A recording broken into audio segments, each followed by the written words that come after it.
Hello guys, my name is Bhavyadeep Patidar और मैं आप सभी का स्वागत करता हूं नेविगेट इंस्टीट्यूट पर। फ्रेंड्स, आज हम स्टार्ट करने वाले हैं हिंदी। ठीक है, सामान्य हिंदी पढ़ने वाले हैं। तो पहले हम डिस्कस कर लेते हैं कि ये जो हिंदी सब्जेक्ट है, इस सब्जेक्ट में आपको क्या क्या पढ़ना पड़ेगा और किस क्रम में हम लोग पढ़ेंगे, या आप इस पूरे सिलेबस में क्या क्या कवर करने वाले हैं। क्लियर? चलिए तो देखते हैं। सबसे पहले हम लोग हिंदी में क्या क्या कवर करने वाले हैं। तो आपका सब्जेक्ट क्या है? हिंदी। ठीक है,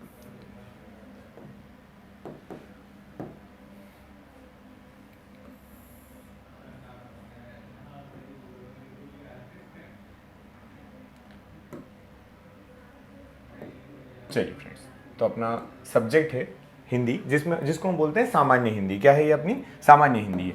अब इस सामान्य हिंदी के अंदर हम क्या क्या पढ़ते हैं, तो उसकी बात कर लेते हैं कि सामान्य हिंदी में हमको क्या क्या कवर करना रहता है। तो देखिए, अगर हमको हिंदी पढ़ना है ना, तो हिंदी में सबसे पहले जो मोस्ट इंपॉर्टेंट चीज़ होती है वो क्या होती है? तो वो होती है वर्णमाला। क्या होती है? वर्णमाला। जैसे अगर आपको इंग्लिश की भी बात करें, आप इंग्लिश भी पढ़ते हो, तो सबसे पहले आपको ABCD आना चाहिए ना, है ना? अल्फ़ाबेट्स पता होना चाहिए सारे। वैसे ही आपको हिंदी के लिए सबसे इंपॉर्टेंट क्या है? तो सारे वर्णों का ज्ञान होना चाहिए। और वर्णों का ज्ञान हमें कहाँ से मिलेगा? तो वो मिलेगा हमें वर्णमाला से। क्लियर है? ठीक है। वर्णमाला का मतलब क्या होता है? तो ये वर्णों का एक क्रमबद्ध संचयन होता है, संकलन होता है, तो इसको आप बोलेंगे वर्णमाला। वर्णमाला के बारे में अगर मैं आपसे इन जनरल बात करूं, तो आपके 1 to 2 लेक्चर में ये कवर होगा वर्णमाला। ये इतना इंपॉर्टेंट है कि इससे डायरेक्टली क्वेश्चन भी आपके पेपर में आते हैं, और इसका यूज़ आगे जब आप पढ़ेंगे, आपकी जो हिंदी तैयार करेंगे, आप हिंदी पढ़ेंगे, तो उस हिंदी में भी इसका यूज़ होता जाएगा। क्लियर है? वर्णमाला के बाद हम क्या पढ़ने वाले हैं? तो वर्णमाला के बाद हम देखेंगे व्याकरण। क्या देखेंगे? व्याकरण। अब व्याकरण में क्या क्या? तो व्याकरण में कैसे पढ़ेंगे, करते हैं शुरुआत पहले नंबर पे। व्याकरण में हम लोग स्टार्ट करेंगे संधि। ठीक है, व्याकरण में क्या पढ़ेंगे? संधि पढ़ेंगे। फिर क्या पढ़ेंगे? तो समास पढ़ेंगे, संधि, समास। उसके बाद और क्या पढ़ेंगे? तो फिर हम पढ़ेंगे संज्ञा। और क्या पढ़ेंगे? संज्ञा के बाद सर्वनाम, संज्ञा, सर्वनाम, और फिर विशेषण। क्लियर है? विशेषण के बाद क्रिया, फिर क्रिया विशेषण। ठीक है, ये आपको टॉपिक्स जो मैं बता रहा हूँ, ये मैं केवल अभी टॉपिक का आपको एक ओवरव्यू दे रहा हूँ, जिसमें आपको ये पता चलेगा कि हमको टॉपिक कौन कौन से कवर करना है। क्लियर है यहाँ तक? इसके बाद और व्याकरण में क्या पढ़ना पड़ेगा आपको? तो इसके बाद आप पढ़ेंगे रस। ठीक है, छंद, फिर आप पढ़ेंगे अलंकार। फिर और क्या पढ़ना है? रस, छंद, अलंकार के बाद और क्या पढ़ेंगे आप? तो रस, छंद, अलंकार के बाद आपको कुछ बेसिक चीज़ें, जैसे हम लोग पढ़ेंगे कारक। ठीक है, कारक को मैं पहले ही पढ़ा दूंगा आपको, जब समास वगैरह पढ़ रहे होंगे उसमें ही हम लोग कवर कर लेंगे अंदर ही। और क्या पढ़ेंगे? तो आप पढ़ेंगे वाक्य, वाक्य के बारे में। और क्या पढ़ेंगे? तो वाच्य के बारे में पढ़ेंगे। ठीक है, थोड़ा सा मैं आपको काल के बारे में, टेंसेस जो होते हैं हिंदी में, उसका भी एक इंट्रोडक्शन, मतलब बेसिक चीज़, ये बहुत आसान होता है टॉपिक, बता दूंगा उसके बारे में भी। ठीक है, तो ये आपको पढ़ना है। इसके अलावा, ये व्याकरण के अलावा आपको हिंदी में क्या करना रहता है, या आप एक इन जनरल पेपर, कोई भी पेपर देखिए, तो उसमें आपको क्या क्या मिलता है, उसकी बात अगर हम करें, ये तो आपके मेन टॉपिक्स हो गए जिनको आप कवर करते ही करते हैं, है ना? और इनके अलावा क्या क्या मिलता है, तो एक हम कवर करने वाले हैं शब्द शक्ति। क्या कवर करेंगे? शब्द शक्ति। ठीक है, इस शब्द शक्ति के अंतर्गत हम क्या क्या पढ़ेंगे? तो शब्द शक्ति के अंतर्गत आप पढ़ने वाले हैं, जैसे आप पढ़ते हैं प्रत्यय, ठीक है, उपसर्ग। प्रत्यय और उपसर्ग वगैरह किसके अंदर पढ़ेंगे? शब्द शक्ति के अंदर पढ़ेंगे। और शब्द शक्ति में आप क्या पढ़ेंगे? तो शब्द शक्ति में आपको पढ़ना है यौगिक, है ना, योग रूढ़, योग रूढ़ शब्द और रूढ़ शब्द। ठीक है, तो ये सब तैयारी करना है कहाँ पर? और क्या? देशज, विदेशी, ये जो शब्द होते हैं इनके बारे में हमको देखना है कहाँ पर? देशज के बाद विदेशी। ये आपको पढ़ना है शब्द शक्ति के अंतर्गत। क्लियर है? अब ये तो एक बेसिक टॉपिक हुए। अब इसके अलावा हिंदी में और क्या आता है, तो इन जनरल हम चीज़ देख लेते हैं, कुछ कुछ बातें। जैसे अगर हम देखें तो हिंदी में आपको क्या मिलेगा, तो पहला आपको क्या क्या और पढ़ना पड़ता है इसके अलावा, तो आपको पढ़ना पड़ता है पर्यायवाची। ठीक है, ये बहुत इंपॉर्टेंट चीज़ें हैं जो आपके पेपर में आती है, और इसको कोई रटवा नहीं सकते, है ना? इनका मैं आपको एक समराइज्ड, मतलब आप पर्यायवाची जब पढ़ रहे हैं तो आप ऐसा पर्यायवाची पढ़ो कि आपको एक पढ़ो और उससे 4 याद हो जाए, उस टाइप की कुछ चीज़ें होती हैं कि आप सिमिलरिटी ढूंढोगे, आप आप जल का और बादल का जो होता है, पानी और बादल का, उसके बीच में कोई कॉम्बिनेशन, या जल या समुद्र का कोई कॉम्बिनेशन है क्या, कोई कॉमन वर्ड है क्या, वैसे तरीके से तैयार करेंगे, इसके बारे में बताऊंगा मैं आपको। और क्या देखना है आपको, समानार्थी देखना है, समानार्थी शब्द देखना है, और क्या देखना है, या आप इसके साथ में देखेंगे अनेकार्थी शब्द, क्या देखेंगे, अनेकार्थी, है ना, पर्यायवाची के पास समानार्थी अनेकार्थी। और क्या देखेंगे, तो विलोम शब्द देखते हैं, हिंदी में विलोम शब्द भी बहुत पूछे जाते हैं, क्लियर है। तो इसकी भी कुछ तरीका है, सारे विलोम शब्द तो करवाए नहीं जा सकते हैं, लेकिन विलोम शब्द पढ़ने या समझने का भी कुछ तरीका है, आप उसको डायरेक्टली कर सकते हैं कि हिंदी में विलोम शब्द किस प्रकार से बनाए जाते हैं, ठीक है। और क्या पढ़ने वाले हैं आप, तो ये पढ़ने के बाद आपको पढ़ना है मुहावरे, मुहावरे, लोकोक्ति, मुहावरे के बाद लोकोक्ति, और क्या, तो कुछ कहावतें। ये इतनी चीजें बेसिक है जो आपको करना है। इनके अलावा अगर हम देखें और क्या पढ़ना है, तो जो बेसिक चीजें, जैसे जब आप पूरी हिंदी पढ़ रहे होंगे, जब आप पूरी हिंदी पढ़ रहे होंगे तो आपको कुछ चीजें क्लियर होती जाएंगी। कैसे क्लियर होंगी, देखो मैं बताता हूँ। जब आप संधि पढ़ेंगे, क्या पढ़ेंगे, जब आप संधि पढ़ेंगे, समास पढ़ेंगे, संज्ञा पढ़ेंगे, जब आप ये पर्यायवाची, समानार्थी, अनेकार्थी पढ़ेंगे, जब आप शब्द शक्ति पढ़ेंगे, तो ये सब पढ़ने के बाद आपको एक चीज और समझ में आएगी कि आपको क्या इंपॉर्टेंट है हिंदी में, क्या याद रखना है। तो आपको वर्तनी शुद्धिकरण, क्या याद रखना है, वर्तनी, आपके जो क्वेश्चन आता है वर्तनी को शुद्ध करना, ठीक है, जिसको आप बोलते हैं वर्तनी शुद्धिकरण, या फिर आप इसी को बोल दीजिए शुद्ध वर्तनी, क्लियर, ठीक। और क्या आता है, तो वाक्य शुद्धिकरण भी आता है, वाक्य शुद्धि वाला टॉपिक भी आपको पढ़ना पड़ेगा, इसको भी आपको पहचानना है, ठीक है। इस टाइप के क्वेश्चन आपके आते हैं। और क्या पढ़ना पड़ेगा, तो आपको पढ़ना पड़ेगा विराम चिन्हों के बारे में।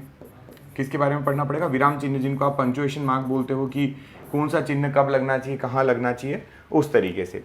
और फिर इसके बाद रहेगा अपना विविध, विविध मतलब कुछ मिसलेनियस, क्लियर है। मिसलेनियस में क्या क्या पढ़ेंगे, जैसे कुछ हिंदी के बारे में चीज़ आ गई है वो हमने पढ़ लिया, फिर आपको कभी पल्लवन के बारे में डेफिनेशन पूछी है, कोई ऐसी बेसिक डेफिनेशन जिसका कोई टॉपिक मेंशन नहीं किया होता है लेकिन आपके पेपर में क्वेश्चन आ जाता है, ठीक है। इतना सब पढ़ने के साथ अब देखिए, पहली चीज़ तो ये कि आप सब्जेक्ट कौन सा पढ़ रहे हैं, हिंदी। हिंदी जब आप पढ़ेंगे ना, तो मैं इसमें आपको एक चीज़ और कवर करवाऊंगा एडिशनल हिंदी के साथ में। क्या, ये तो आपका क्या हो गया, सिलेबस हो गया, क्लियर, ये आपका सिलेबस है।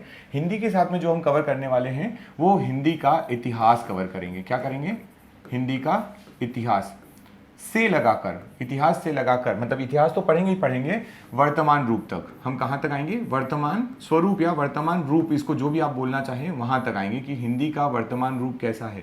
इससे भी क्वेश्चन आता है कि हिंदी के वर्तमान रूप के बारे में बताइए, क्लियर है। तो हम ये चीज़ें कवर करने वाले हैं अपने इस सिलेबस में। ये आपकी जो एक जो आपके पास PDF बनी हुई है, आपके सामने जो लिखा हुआ है, ये लिखा हुआ है कि आपको किस तरीके से पढ़ना है हिंदी को, क्लियर है यहाँ तक, ठीक है। चलिए, अब जैसा कि आपको पता है पहले नंबर पे हमने टॉपिक ऐड किया है वर्णमाला। सबसे पहले हमने क्या लिखा है यहाँ पर, वर्णमाला। अब वर्णमाला बहुत ही ज़्यादा इंपॉर्टेंट है। अगर आप वर्णमाला देखेंगे तो वर्णमाला बहुत ज़्यादा इंपॉर्टेंट इसलिए है कि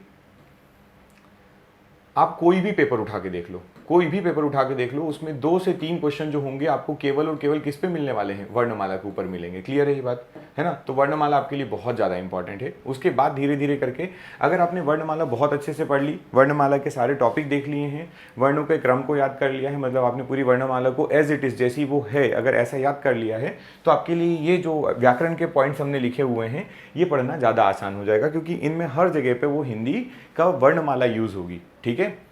करते हैं स्टार्ट वर्णमाला से। चलिए, तो अपना टॉपिक क्या है,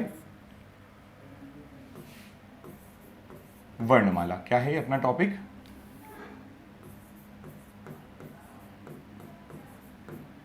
ठीक है। वर्णमाला किसे कहते हैं, तो अभी आपने बोला कि वर्णों के एक व्यवस्थित क्रम को जहां पे आप संकलित करके रखते हैं, जो संकलन होता है वर्णों के व्यवस्थित क्रम का संकलन जो है वो कहलाता है वर्णमाला, क्लियर। अब हिंदी में वर्णमाला में वर्णों की संख्या बात कर लेते हैं, कितने वर्ण होते हैं, तो वर्ण जो है हिंदी में वो कितने हैं टोटल, तो वो है 52। कितने वर्ण आते हैं हिंदी में, 52 वर्ण आते हैं, 52 है, ठीक है, 52 जो आप बोलते हो, क्लियर। चलिए, अब ये किस किस से मिलके बना होगा, तो देखिए मेनली वर्णमाला में आपको 2 चीजें हैं। पहली क्या है, तो पहला आता है स्वर। क्या आता है, स्वर। कुछ इसमें स्वर होंगे और दूसरा क्या है, तो दूसरे होंगे व्यंजन। ये 2 चीजें आपको देखना है मेनली इसमें, स्वर और व्यंजन, ठीक। करते हैं स्टार्ट। पहले हम लिखेंगे स्वर। क्या लिखेंगे, स्वर। तो स्वर में क्या क्या आएंगे, तो देखिए जरा, स्वर में आएगा अ, आ, ई, ई, उ, ऋषि। जैसा क्रम में लिख रहा हूं, जैसा लिखा हुआ मिलता है, जैसा हिंदी को लिखा गया है, आपको उसी क्रम में याद करना है। इससे आपकी हिंदी याद करने में आसान हो जाएगी। नए जो फॉर्मूलेज आगे जाके बनेंगे वो बनाना आसान हो जाएगा। क्लियर? इसके बाद क्या आएगा? तो ए, आई, ओ, औ, अम और अह। ये जो है आपके टोटल, ये हैं स्वर। ये क्या है? स्वर।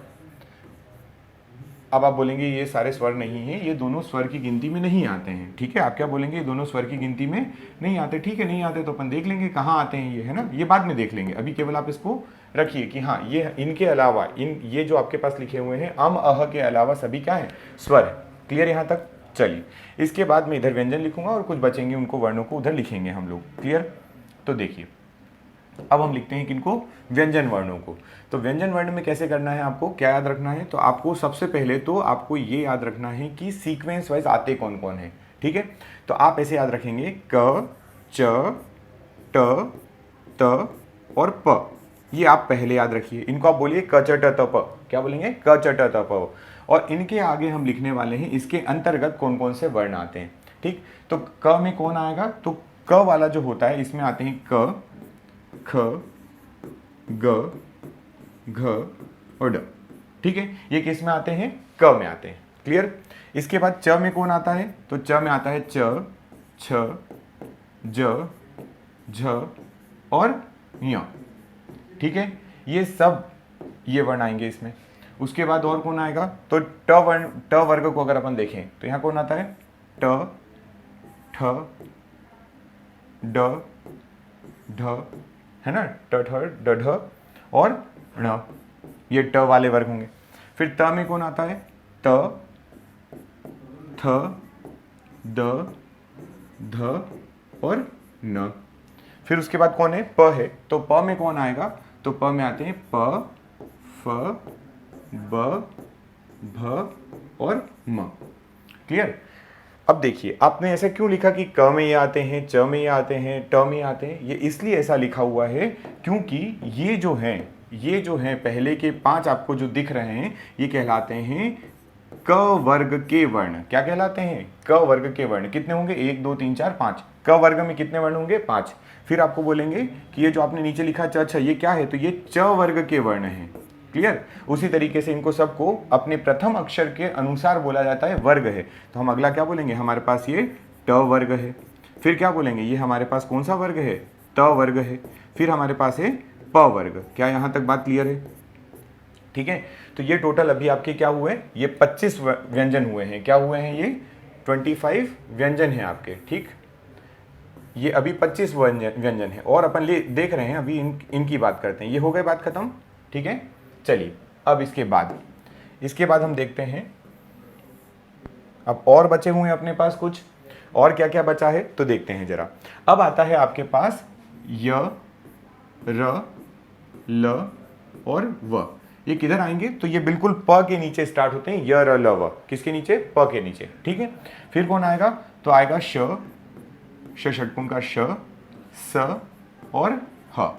ठीक है, ये आने वाले हैं यरलव। यरलव के बाद आएगा श, श, स और ह।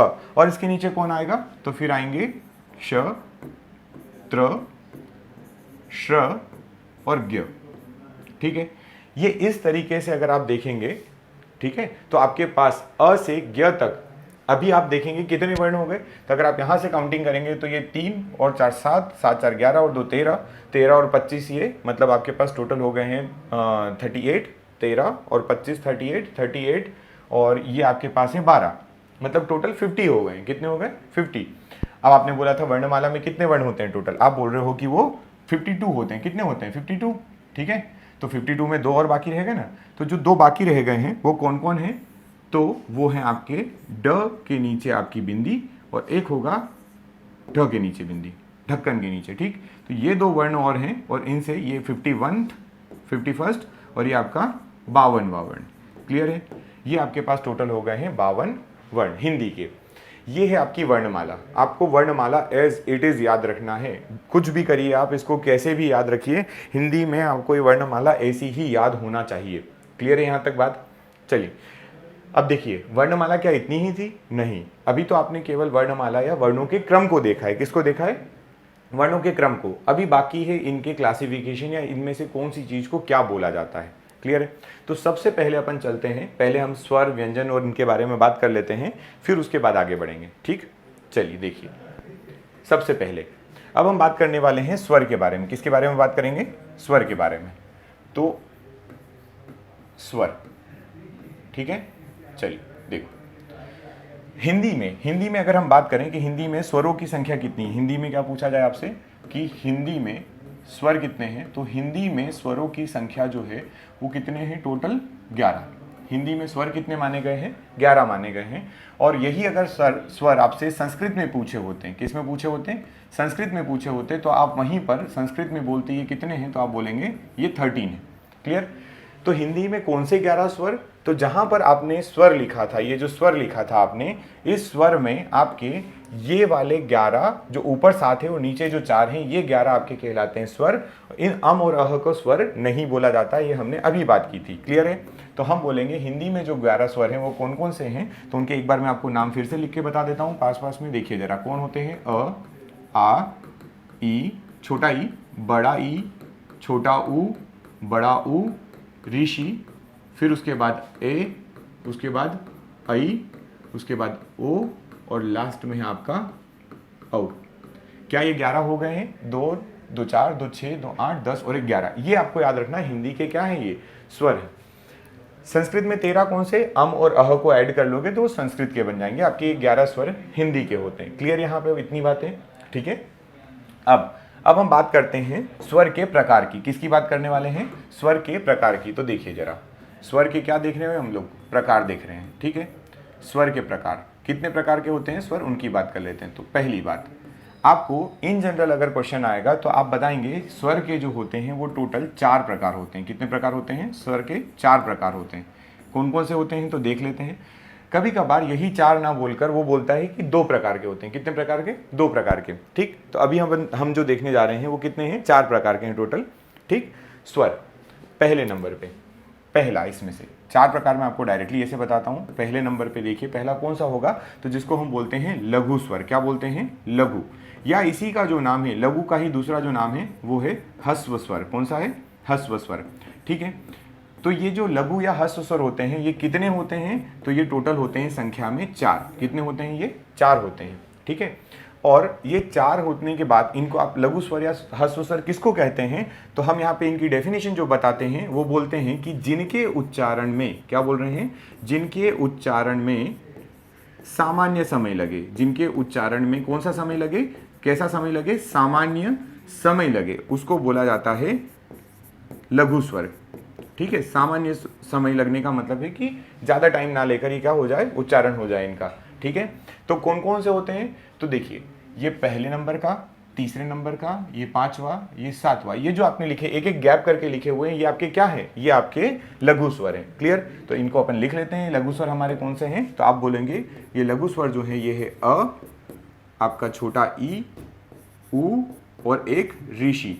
ये जो हैं आपके, ये चारों क्या हैं? ये आपके लघु स्वर हैं। क्लियर यहां तक बात? ठीक, चलिए अब उसके बाद दूसरा प्रकार देख लेते हैं। दूसरा प्रकार कौन सा है? तो लघु के बाद दूसरा प्रकार जो है वो है आपका गुरु। दूसरा कौन सा है? गुरु। ठीक है, और इसी को बोला जाता है दीर्घ। क्या बोला जाता है इसको? दीर्घ। क्लियर? ठीक, तो दीर्घ स्वरों की संख्या की बात करें तो दीर्घ स्वर कितने होते हैं? तो ये होते हैं संख्या में 3। अब अगर आपने 4 प्रकार बताए हैं, सुनिएगा ध्यान से, है ना, अगर आपने 4 प्रकार बताए हैं तो 4 प्रकार में आप 1 2 3 4 करेंगे तब इनकी संख्या 3 आती है। और अगर आप केवल 2 प्रकार बताते हैं कि स्वर के 2 प्रकार हैं तो उस समय लघु तो 4 ही रहते हैं, लेकिन गुरु जो होते हैं वो 7 बन जाते हैं। टोटल कितने बन जाते हैं? 7। अभी फिलहाल में हमारे पास हम 4 प्रकार की बात कर रहे हैं, इसलिए गुरु और या दीर्घ स्वर जो है वो कितने होंगे? तो वो होंगे 3। ठीक है, चलिए इसमें 3 कौन या किसको बोला जाता है? तो हम बोलेंगे कि जिनके उच्चारण में, क्या बोल रहे हैं? जिनके उच्चारण में सामान्य से दुगना समय लगे। कितना? सामान्य से दुगना, दो गुना है ना, दुगना समय लगे। क्लियर? तो उसको बोल दिया जाएगा कि वो कैसा होगा, वो होगा आपका गुरु।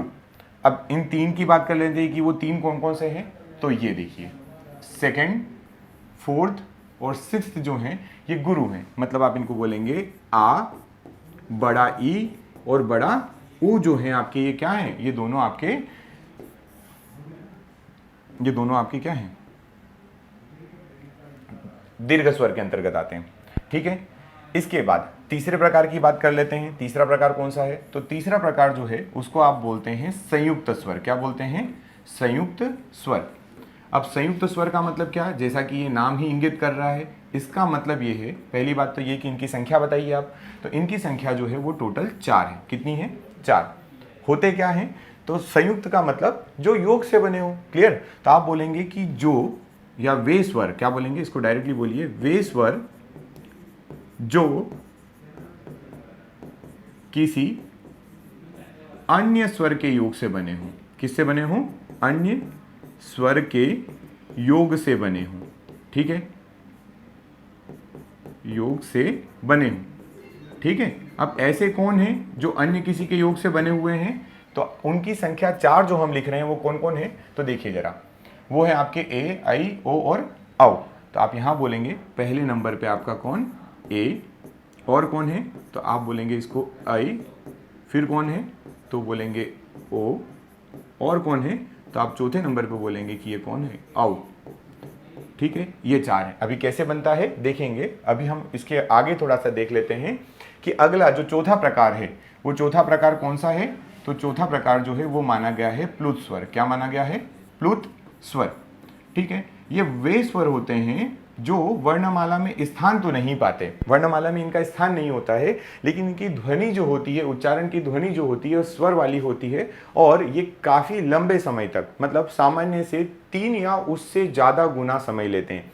जैसे आपने क्या बोला था, लघु के लिए उच्चारण में सामान्य समय लगे, दीर्घ के लिए या गुरु के लिए आपने क्या बोला, सामान्य से दुगना समय लगे। अब जब प्लुत की बात करेंगे तो यहाँ पर सामान्य से 3 या उससे ज्यादा गुना।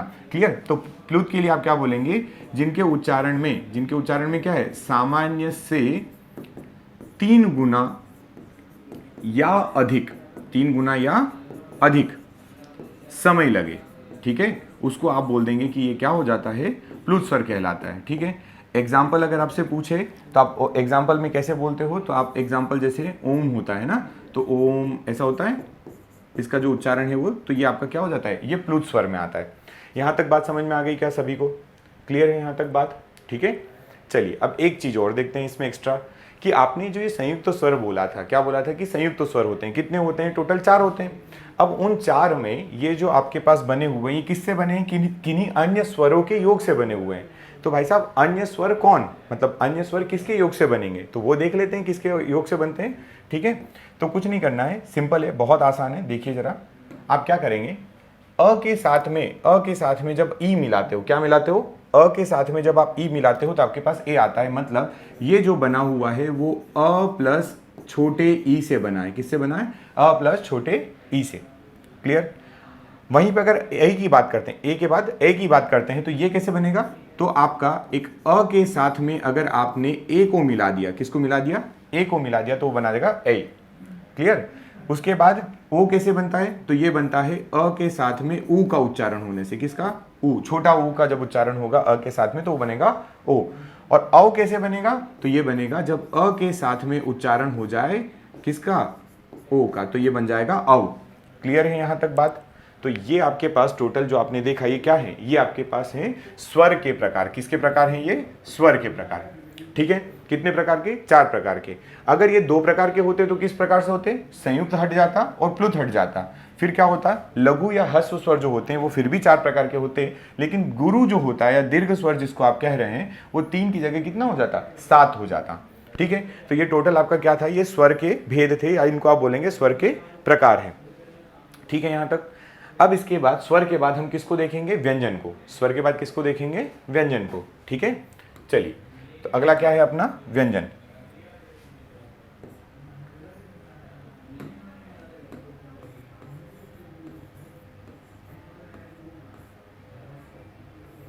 व्यंजन। ठीक है, चलिए व्यंजन क्या होते हैं, तो ठीक है, व्यंजन वर्ण एक अपने आप में वर्ण है जिनका उच्चारण जब आप करते हैं तो साथ में आप स्वर को भी योग करते हैं। व्यंजन क्या होते हैं, एक वर्ण होते हैं जिनका उच्चारण करते समय आपको स्वरों की मदद लेना पड़ती है, स्वर की मदद से ही बोला जाता है। अर्थात जब भी कभी आप व्यंजन वर्ण का उच्चारण करने जाते हैं तो साथ में आप अ का प्रयोग करते हैं। कोई भी आप वर्ण ले लीजिए, जब अ का प्रयोग होगा तो उसको कहा जाएगा ये व्यंजन है। उच्चारण के समय प्रयोग होता है, लिखते समय भी हम करते हैं, लेकिन मैं आपको बता देता हूं कि वास्तव में व्यंजन वर्ण क्या होता है। अगर आपसे कोई पूछे कि व्यंजन वर्ण बताइए, क्या बताइए, व्यंजन वर्ण बताइए, ठीक है, तो व्यंजन वर्ण एक्चुअल में पता है क्या है, एक्चुअल में व्यंजन वर्ण जो है वो कुछ इस प्रकार से है, ठीक है, जिसके नीचे हलंत आए। बट बात क्या है, बात यह है कि जब ये हलंत वाला होता तो इसका आप प्रोनाउंसिएशन नहीं कर सकते, इसका उच्चारण नहीं कर सकते, क्योंकि ये अधूरा है, आधा है।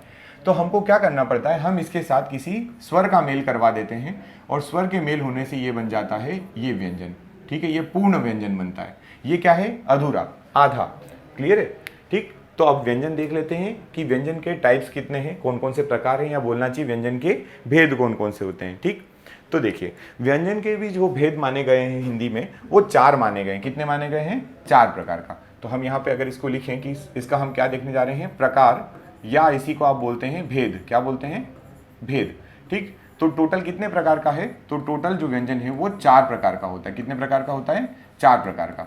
अब ये 4 प्रकार में कौन कौन सा है, तो पहले नंबर पे देखते हैं।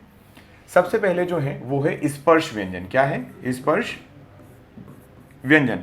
मोस्ट इंपॉर्टेंट, ये आपको एज इट इज याद रखना ही है, जैसे बताया जा रहा है अभी आपको, जैसे बताया जाएगा वैसे आपको इसको याद रखना है। ठीक है, क्योंकि बहुत इंपॉर्टेंट है, पेपर में कई बार इससे डायरेक्ट क्वेश्चन भी आ रहा है, डायरेक्ट भी आएगा और आपके ये संधि में भी लगने वाला है। ठीक है, तो आपको एनी हाउ इसको तो याद रखना ही है।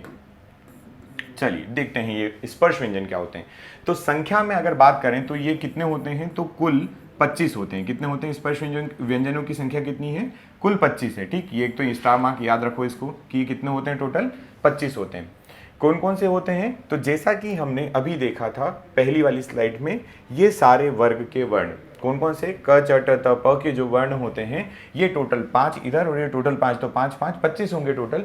यही व्यंजन जो होते हैं जिनको मैंने पहले ही आपको 25 व्यंजन लिख दिया था, ये व्यंजन कहलाते हैं स्पर्श व्यंजन। क्या कहलाते हैं, ये स्पर्श व्यंजन कहलाते हैं। तो एक बार इनको लिखते हैं और इनको अच्छे से समझते हैं। ठीक है, चलिए देखिए तो कौन कौन है, तो कौन कौन से होंगे, तो क वर्ग के अंतर्गत लिख रहे थे ना अपन, तो क ख ग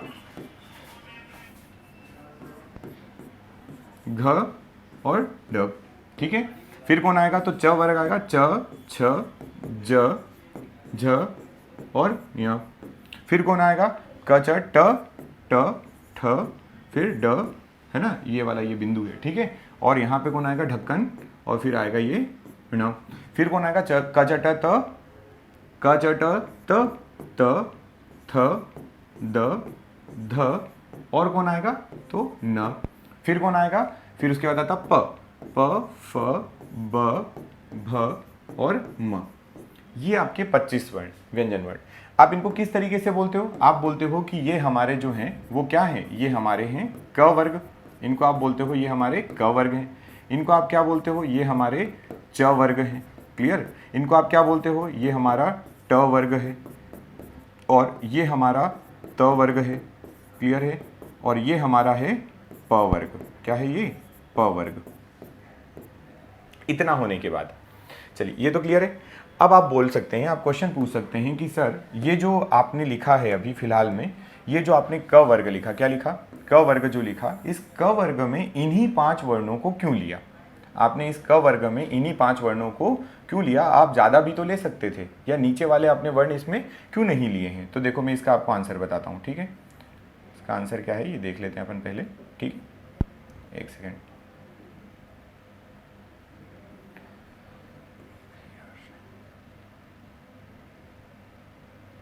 ठीक,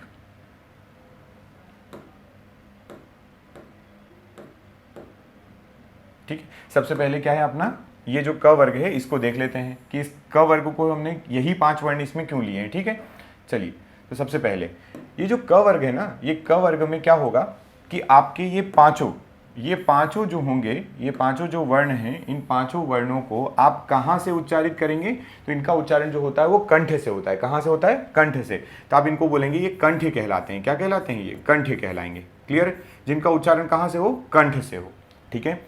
फिर उसके बाद च की अगर हम बात करें तो च वर्ग जो होता है इसका उच्चारण होता है हमारे तालु से। कहाँ से होता है? तालु से। तो ये कहलाते हैं तालव्य। क्या कहलाते हैं? ये तालव्य कहलाते हैं। पहला कहलाएगा कंठ, दूसरा कहलाएगा तालव्य। ट वर्ग की बात करें तो ट वर्ग के कहाँ से उच्चारित होता है? तो ये होता है मूर्धा से। कहाँ से होता है? मूर्धा से। तो इसको बोलते हैं मूर्धन्य। क्या बोला जाता है इसको? मूर्धन्य। क्लियर? उसके बाद कौन है? त। तो त किससे उच्चारित होता है? या त वर्ग के सभी वर्ण जो हैं ये किससे उच्चारित होते हैं? तो ये उच्चारित होते हैं हमारे दांत से, इसलिए इनको बोला जाता है दंत्य। क्या बोला जाता है इनको? दंत्य। क्लियर है ये बात? है ना? इनको बोलते हैं हम लोग दंत्य। फिर उसके बाद कौन है? तो प वर्ग है, और प वर्ग का जो उच्चारण होता है वो वायु हमारे होठ से स्पर्श होकर जाती है, इसलिए इनको बोला जाता है ओष्ठ्य। क्या बोला जाता है? ओष्ठ्य। ठीक है। अब आपको ये 5 चीज़ें जो लिखी हुई हैं ये स्पेशली याद रखना ही है। कारण क्या है इन पांचों चीज़ों का? कि आपसे पेपर में ये पूछा जा सकता है। क्या पूछा जा सकता है? कि आप ये बताइए कि इनका उच्चारण कहाँ से होता है और कैसे होता है। ठीक है। और या ये पूछा जा सकता है कि ये जो वर्ग आपने लिखे हैं, है ना, ये जो वर्ग आपने लिखे हैं इस वर्ग में या आप बोल दे ख जो है वो ख किस वर्ग के अंतर्गत आता है? ख आता है क वर्ग के अंदर। ख का उच्चारण कहाँ से होता है? कंठ से होता है। या कौन सा वर्ण जो है वो ख वर्ण जो है वो कौन सी जगह से, या बोलना चाहिए उसको कौन सा वर्ण बोला जाता है? तो बोलते हैं कंठ बोलते हैं। क्लियर है? ये आपको इस तरीके से पढ़ना है। अभी ये जो बात हुई, ये बात हुई किनकी? ये वर्ग की बात कर रहे हैं हम, है ना। अभी वर्ग से अब हम देखते हैं कुछ और आगे बढ़ के कि क्या है। अब आपने ये जो लिखे हैं क और ये सब जो लिखे हैं इनमें मैं आपको चीज़ बताता हूँ एक। देखिए सबसे पहले आपके पास जैसे मान लीजिए क्या लिखा हुआ? ये लिखा हुआ। ठीक है। ये जो लिखा हुआ ये क्या है? आप ऊपर से नीचे जब इसको देखेंगे तो आपको क्या मिलेगा? आपको मिलेगा क च ट, है ना, क च ट त प म, यही मिल रहा है। ठीक। अब ये क्या है? तो ये क्या है? इनको देखते हैं अपन। ये एक्चुअल में क्या है? इनको आप बोलने वाले हैं हमारे स्पर्श व्यंजन के, किसके? स्पर्श व्यंजन के प्रथम वर्ण। स्पर्श व्यंजन के प्रथम वर्ण, या बोल लीजिए सभी वर्गों के प्रथम वर्ण हैं ये। ऐसा स्पेशली क्यों बोल रहे हैं? क्योंकि संधि में ये बहुत काम आने वाले हैं। ठीक। तो हम इनको क्या बोलते हैं? ये हैं हमारे प्रथम वर्ण। कौन है ये? प्रथम वर्ण। क्लियर? ये सभी स्पर्श व्यंजन के प्रथम वर्ण माने गए हैं। क्लियर? या सभी वर्गों के प्रथम वर्ण है ये। उसके बाद ख वाली जो लाइन है इसको आप क्या बोलेंगे? ये हमारे कौन है? तो ये हमारे द्वितीय वर्ण है। ठीक है। ग, ज, ड, और ब क्या कहलाएंगे? तो ये कहलाएंगे हमारे तृतीय वर्ण कहलाएंगे। ठीक है। फिर उसके बाद घ, झ, ढ, ढक्कन, ध और भम जो है ये क्या कहलाएंगे? तो ये कहलाएंगे आपके चतुर्थ वर्ण।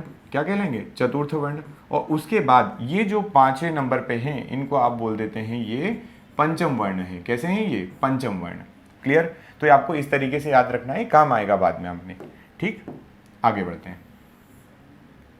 अब ये एक प्रकार हुआ। अभी कौन सा प्रकार? स्पर्श व्यंजन वाला प्रकार। अब हम दूसरा प्रकार देखते हैं कि हमारे व्यंजन जो होते हैं उसमें हमने 4 प्रकार की बात की, तो दूसरा कौन सा है? तो दूसरा जो है वो है आपका अंतस्थ। क्या है?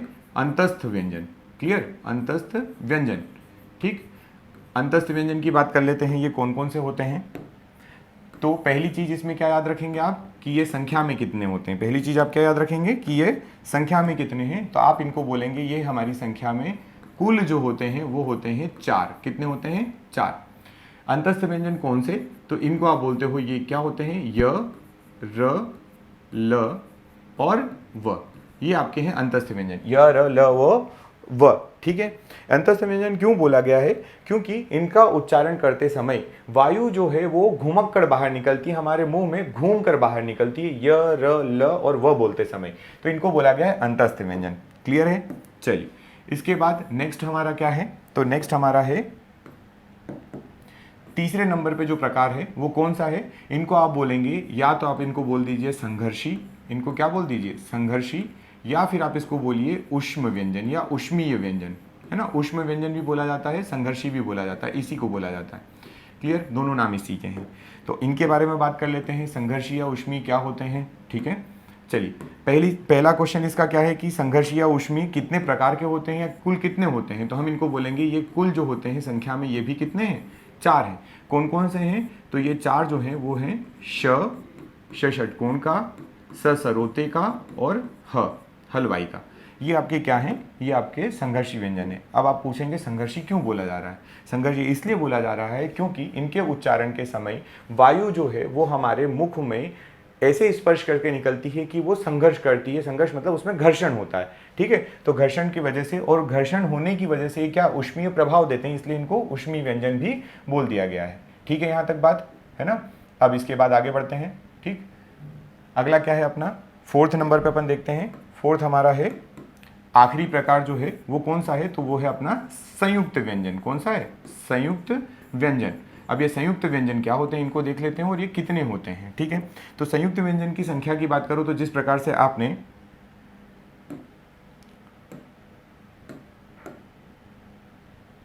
एक मिनट, ठीक है, चलिए संयुक्त व्यंजन की बात कर लेते हैं अपन। ठीक, संयुक्त व्यंजन कुल कितने होंगे? तो आप बोलेंगे संयुक्त व्यंजन संख्या में कितने होंगे? तो ये होते हैं कुल 4। कितने होते हैं? 4। फिर से इसकी डेफिनेशन वाइज बात करें तो डेफिनेशन क्या होगी कि ये बनते कैसे हैं? डेफिनेशन क्या है? सिंपल सी कि संयुक्त है, बनेंगे कैसे? आप बोलेंगे संयुक्त व्यंजन वैसे बनते हैं कि संयुक्त व्यंजन जो किन्हीं दो व्यंजन वर्णों से मिलकर बने हो। ठीक है, किन्हीं दो व्यंजन वर्णों से जो मिलकर बनते हैं उसको अपन बोल देते हैं संयुक्त व्यंजन। क्लियर है ये बात? ठीक, तो आप देखेंगे, अभी बता देता हूं मैं आपको। ठीक, चलिए पहले देख लेते हैं फिर उसके बाद करेंगे। पहले नंबर पे पहला संयुक्त व्यंजन कौन सा है? तो आप बोलेंगे क्ष है। कौन सा है? क्ष। और कौन सा आएगा? तो वो आएगा त्र। और कौन आएगा? तो वो आएगा श्र। ठीक है, इन दोनों के प्रोनाउंसिएशन में अंतर है पहले और तीसरे में। ठीक है, और कौन आने वाला है? तो वो आने वाला है ज्ञ। ठीक है, चलिए क्ष किससे बना है, त्र किससे बना है, श्र किससे बनता है और ज्ञ किससे बनता है, ये आपको बताना है। ये कई बार पेपर में भी पूछ लेता है, तो इसको देख लेते हैं कि ये बने हुए किससे हैं। तो क्ष जो है जैसा इसका प्रोनाउंसिएशन है, जैसा इसका उच्चारण है, वैसे ही ये बना हुआ है क और श षटकोण से बनता है। त्र की बात करें तो यहाँ पे प्रोनाउंसिएशन उच्चारण में क्या आ रहा है? त और र, तो ये त्र से बना हुआ है। श्र की बात करें तो यहाँ पे कौन आ रहा है? श्र मतलब श और ये र। और ज्ञ की बात करें तो यहाँ पे कौन आता है? तो ज और य। ठीक है, आप यहाँ पे ग और य नहीं बोलेंगे, ये ज और य से मिलके बना होता है। ठीक है, यहाँ तक समझ में आ गई क्या बात आपको? है ना।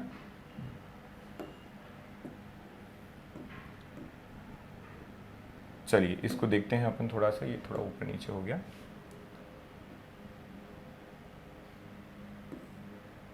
ठीक है, क्या यहां तक बात समझ में आई? बताइए। ये आपका किसका प्रकार था? व्यंजन के प्रकार थे। किसके प्रकार हैं ये? व्यंजन के।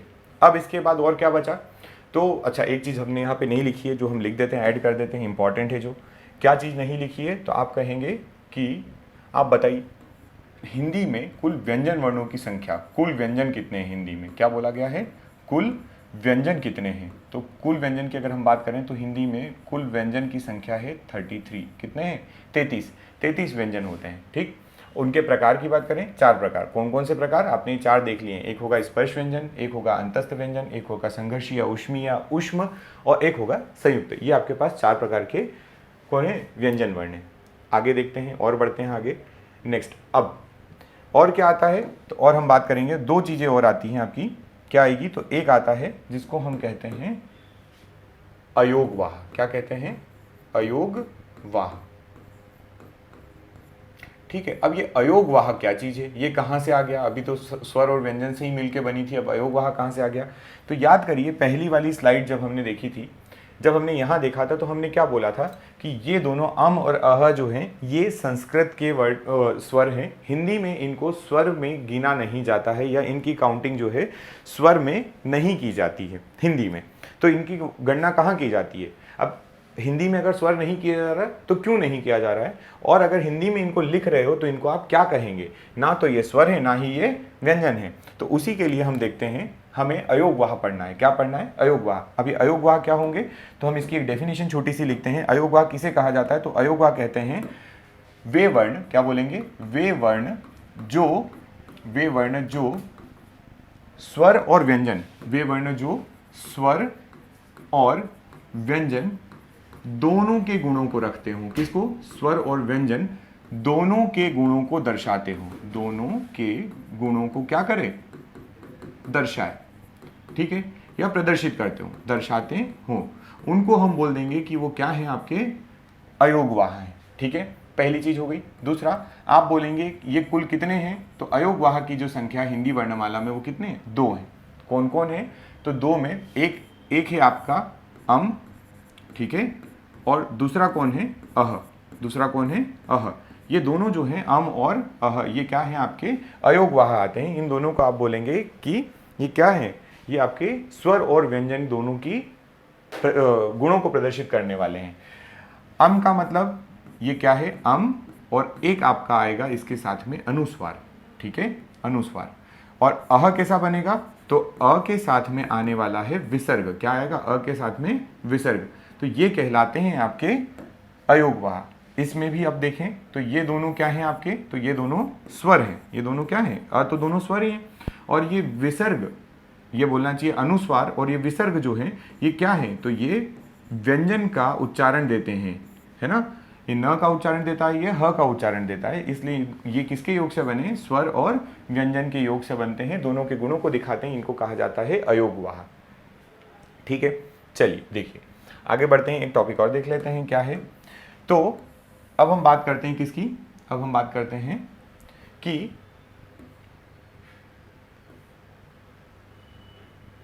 ठीक है, एक आता है आपका मूल स्वर। क्या आता है? मूल स्वर, ठीक। तो मूल स्वर क्या होता है? तो देखिए मूल स्वर की आपको अलग अलग जगह पे अलग अलग डेफिनेशन मिल सकती है। मैं आपको एक डेफिनेशन, 2 डेफिनेशन बता देता हूं, ठीक है।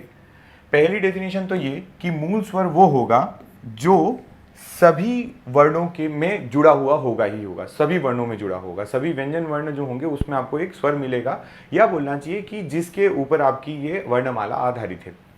दूसरा इसका डेफिनेशन ये है कि एक ऐसा वर्ण हिंदी वर्णमाला का जिसका उच्चारण एक गूंगा व्यक्ति भी कर सकता है, वो कहलाता है मूल स्वर। क्या कहलाता है? मूल स्वर। क्लियर? तो मूल स्वर जो है वो हिंदी में एक होता है। कितना होता है? एक। तो यहाँ पे आप क्या बोलेंगे कि हिंदी में जो मूल स्वरों की संख्या है वो कितने हैं? एक। कुल कितने हैं? ये एक है। वो कौन है एक? तो वो है आपका अ। हिंदी वर्णमाला का पहला वर्ण जो है वो क्या कहलाता है? आपका मूल स्वर कहलाता है। मूल स्वर को हम डेफिनेशन वाइज क्या बोल सकते हैं? डेफिनेशन क्या बोलेंगे कि जिसका उच्चारण, क्या बोल रहे हैं? जिसका उच्चारण एक गूंगा व्यक्ति भी कर सकता है। जिसका उच्चारण एक गूंगा व्यक्ति भी कर सकता है, ठीक है। एक तो ये है ना, और इसको आप क्या बोल सकते हो? और आप बोलोगे कि जितनी भी ध्वनियां होती है सभी ध्वनियों में निहित जो स्वर होता है वो मूल स्वर कहलाता है, ठीक है। आप यहां बोल सकते हैं कि सभी ध्वनियों में निहित स्वर, क्या बोलेंगे इसको? सभी ध्वनियों में निहित स्वर जो होता है वो कहलाएगा आपका मूल स्वर कहलाए, ठीक है। तो ये आपको बात याद रखना है, हिंदी में मूल स्वर आपका कौन है? अ है। क्लियर यहां तक? ठीक है। चलिए इसके बाद आपको और एक चीज बता देते हैं। देखिए आगे बढ़ते हैं थोड़ा सा। अब मैं आपको एक चीज बता रहा हूं जिसको बोला जाता है अशुभाक्षर। क्या बोला जाता है? अशुभाक्षर। चलिए इसको अशुभाक्षर।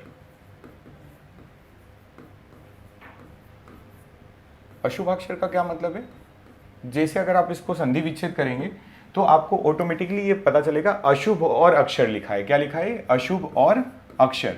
इसका मतलब ये है कि हिंदी वर्णमाला में कुछ ऐसे वर्ण हैं जिनको हम बोलते हैं कि वो कैसे हैं?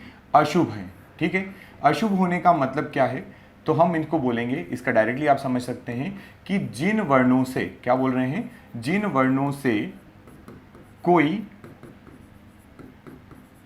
कविता या कहानी या पद्य या गद्य, है ना, कविता या पद्य की शुरुआत नहीं की जाती, या शुरुआत नहीं होती है, ठीक है। आप इसको डायरेक्टली बोल सकते हैं कि जिनसे किसी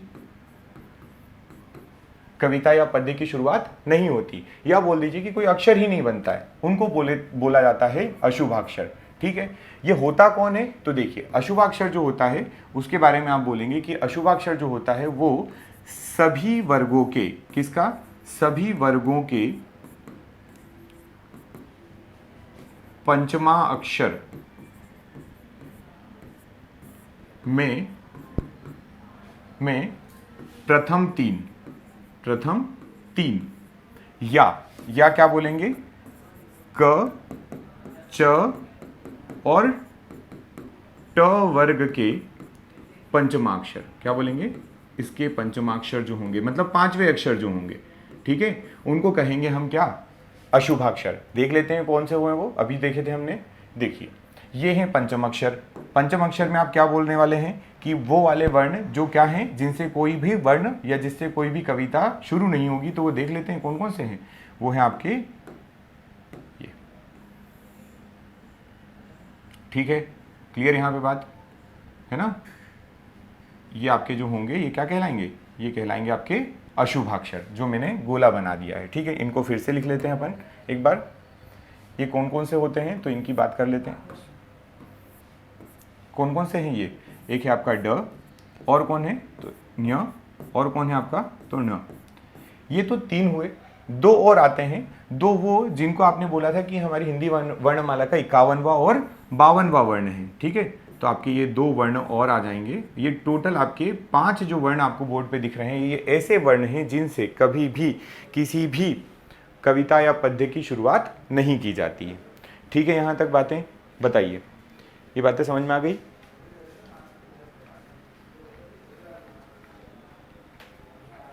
बोलो, ठीक।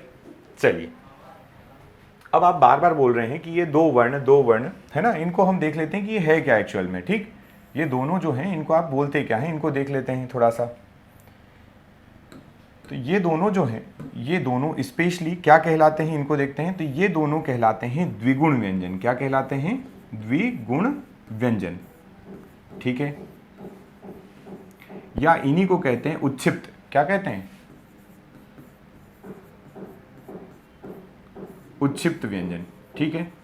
इसका मतलब क्या हुआ, ये आपने वर्णमाला में तो लिखे नहीं थे पर ये होते हैं, ठीक है। ये दोनों आपके हिंदी वर्णमाला के वर्णों में गणना की जाती है। तो वे वाले वर्ण, ठीक है, वे वर्ण जिनके उच्चारण के समय हमारी जीवा एकदम झटके से नीचे आती है। क्या होता है, जिसमें आपको क्या लगे, आपकी जीवा जो है वो मूर्धा को टच करके एकदम नीचे आए, जिसको आप बोलेंगे, जैसे आप इसको पढ़िए ड और ढ, ऐसा पढ़िए। तो ड और ढ जब पढ़ेंगे तो आपकी जीवा जो होगा मूर्धा से टच करते हुए एकदम नीचे आती है। इनको द्विगुण व्यंजन बोला गया है। तो द्विगुण व्यंजन की संख्या आप बोलेंगे कितनी है, तो ये आपके दो द्विगुण व्यंजन है। सिंपल सी बात है, इन दोनों का आप क्या बोलते हैं, द्विगुण व्यंजन बोलते हैं। क्लियर है ये बात, बोलो, ठीक है, ठीक। चलिए, इतना आपको याद रखना है बेसिक। अभी मैंने केवल आपको बेसिक बताया है। ये आपकी क्या है, वर्णमाला के बारे में लिखा हुआ है, ठीक। हम लोगों ने यहाँ से स्टार्ट किया था वर्णमाला। ये वर्णमाला देखिए, वर्णमाला के वर्णों को देखना है आपको। ये भी इसके नीचे लगातार है, प के नीचे वाली लाइन ये आएगी, है ना। यहाँ से आपका प फ भ म चलेगा और ये सब कुछ, ठीक। यहाँ पे भी मैं एक बार ऐड कर देता हूँ कि इनको क्या बोला जाता है। तो इनको बोला जाता है द्विगुण व्यंजन। क्या बोला जाता है इनको, द्विगुण व्यंजन, ठीक है ना। ये दोनों क्या हैं, ये दोनों हैं आपके द्विगुण व्यंजन। क्या है ये, द्विगुण व्यंजन, ठीक। चलिए,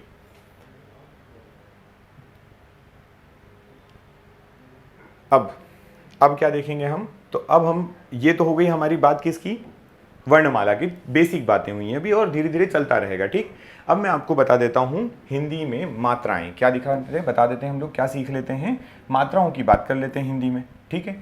तो हिंदी में मात्राएं, तो पहला क्वेश्चन तो यही है कि हिंदी में अगर आप मात्रा बोल रहे हैं तो हिंदी में टोटल मात्राएं हैं कितनी। हिंदी में क्या पूछ रहे हैं आप, मात्रा पूछ रहे हैं, तो हिंदी में मात्राएं बताइए कितनी है, ठीक है। चलिए, तो हिंदी में मात्राओं की अगर हम बात करें तो हिंदी में कुल मात्राएं जो हैं, कुल मात्राएं जो हैं वो कितनी हैं, तो वो मात्राएं हैं 10। कितनी हैं, 10।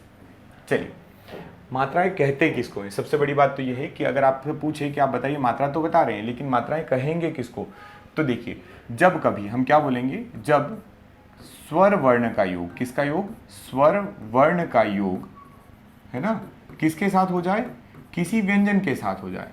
जब कभी किसी स्वर वर्ण का योग किसी व्यंजन वर्ण के साथ होता है, व्यंजन वर्ण के साथ होता है, तो क्या होता है? होता है तो स्वर जो होगा, कौन? स्वर, वो क्या करेगा? अपना रूप परिवर्तित कर लेता है। क्या कर लेता है? ये अपना रूप परिवर्तित कर लेता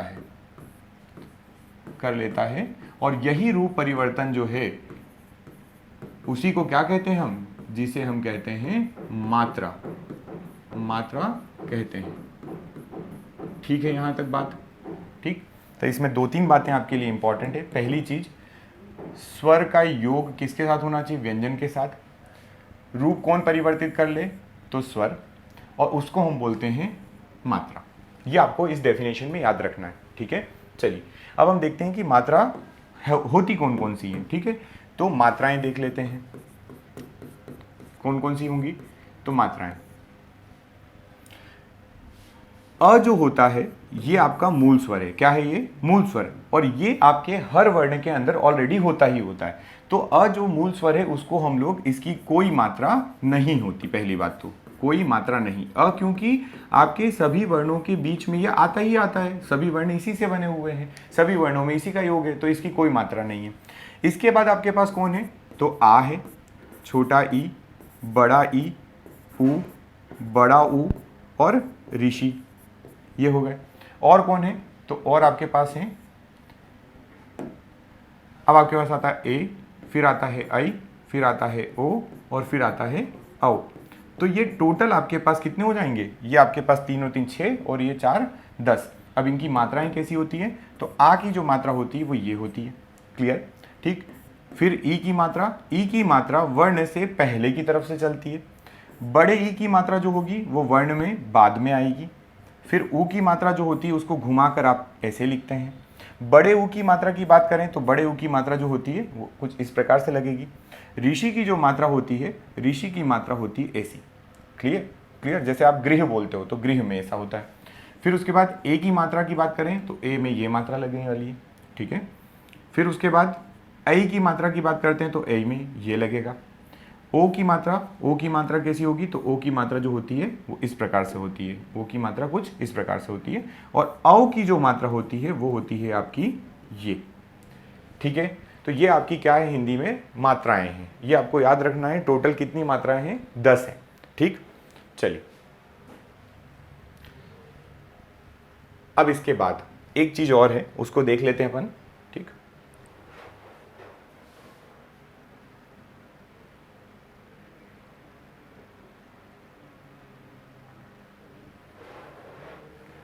चलिए अगला क्या देख लेते हैं। तो अगला है आपके पास एक टॉपिक छोटा सा जिसको आप बोलते हैं रेफ बिंदु। क्या कहते हैं? रेफ बिंदु, या इसी को आप बोलते हैं रकार। इसी को आप क्या कहते हैं? रकार। ठीक है, ये क्या होता है समझते हैं इसको। सबसे पहले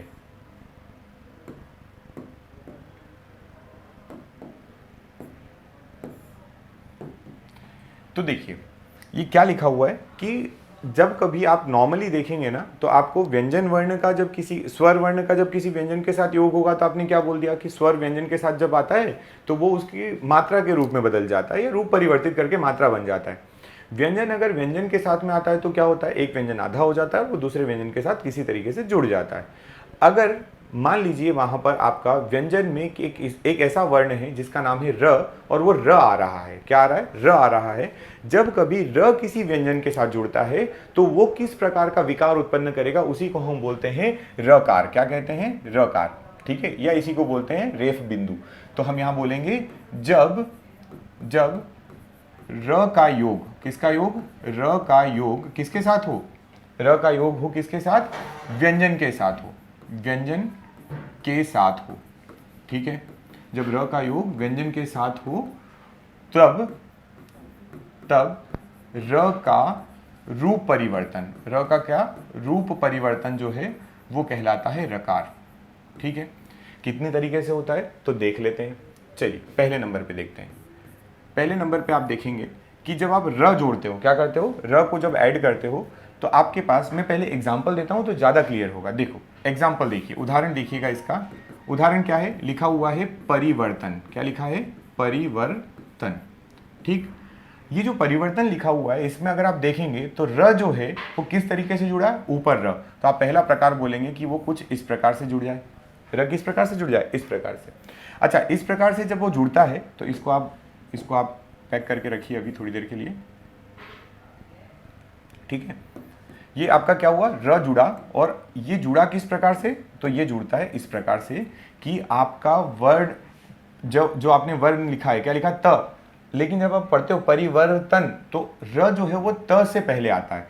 इसका मतलब क्या है, जिस वर्ण पर जुड़ता है, क्या बोलेंगे, जिस वर्ण पर आता है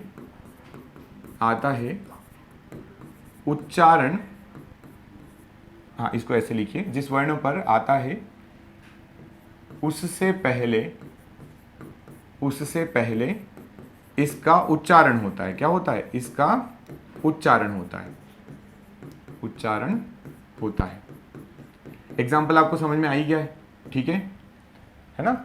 चलिए, और किस तरीके से जुड़ता है तो दूसरा देख लेते हैं, दूसरा कैसे जुड़ेगा। तो हम बोल देंगे कि जब आपकी खड़ी पाई के नीचे क्या लगा हो, कुछ इस प्रकार से जुड़ा हुआ हो। अब इसमें ये खड़ी पाई से इस प्रकार से जुड़ा हुआ का मतलब क्या, ये कहाँ जुड़ गया, ठीक है, देखते हैं इसको, ये क्या है। अब मान लीजिए कि आपके पास हिंदी में ना, आप जब हिंदी लिखते हैं तो वहां पर कुछ इस प्रकार का जो सिंबल आता है हिंदी लिखते समय, जब इस प्रकार का, जैसे मैं आपको बोलूँ ग लिखिए आप, ये आएगा जैसे आप लिखिए क, है ना, ये आएगा जैसे आप लिखिए ख।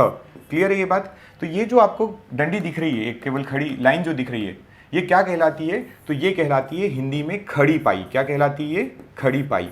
तो आपके कुछ वर्ण जो है वो खड़ी पाई वाले होते हैं। क्लियर, ठीक। तो ये जो र होता है, ये जो दूसरा प्रकार हम बता रहे हैं वो क्या है, खड़ी पाई वाले वर्णों के साथ जुड़े। किसके साथ जुड़े, खड़ी पाई वाले वर्णों के साथ, है ना, खड़ी पाई वाले वर्णों के साथ जुड़ने पर क्या होगा, क्या बनेगा, ये र बनेगा, है ना, इस प्रकार से जुड़ेगा। लेकिन यहां पे क्या है, उच्चारण कब होगा उसका, यहां पे क्या था, उच्चारण पहले हो जाता है, र का उच्चारण पहले हो जाता है। लेकिन यहां पे र का उच्चारण क्या होगा, वर्ण जिसके साथ वो जुड़ा होगा उसके बाद होगा, उच्चारण बाद में होगा। क्लियर। तो ये बात आपको याद रखना है, स्पेशली इसमें यही चीज है मेन। जैसे आपको मैं इसका एक उदाहरण देके बताता हूं। इसका उदाहरण आप ले लीजिए, या तो आप ले लीजिए ग्रह, ठीक है, ग्रह लोगे तो क्या बोलोगे इसको, आप बोलोगे ग और उसके साथ में र और फिर ह और अ, ये आपका हो गया ग्रह, है ना। ये हो सकता है।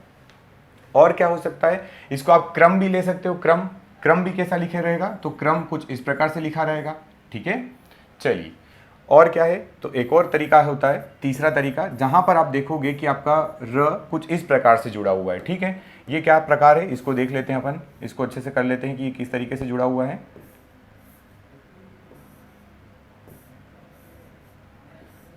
ठीक है,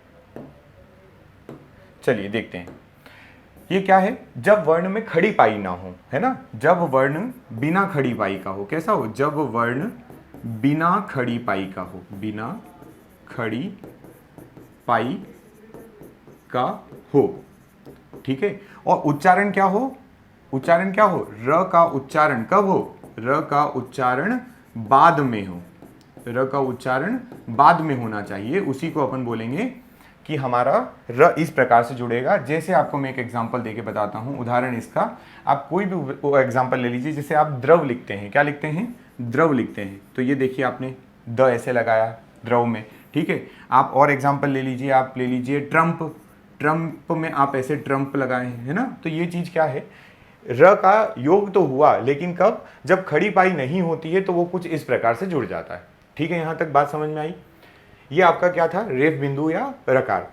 ये ऑलमोस्ट, कुछ चीजें और हैं, 2-3 बातें बेसिक वो मैं आपको नेक्स्ट लेक्चर में बताता हूँ। ये आपका था वर्णमाला वाला पार्ट, ठीक है। इसमें ये बातें आपको इतनी एटलीस्ट याद रखना ही रखना है। क्लियर। मिलते हैं नेक्स्ट लेक्चर में। Thank you.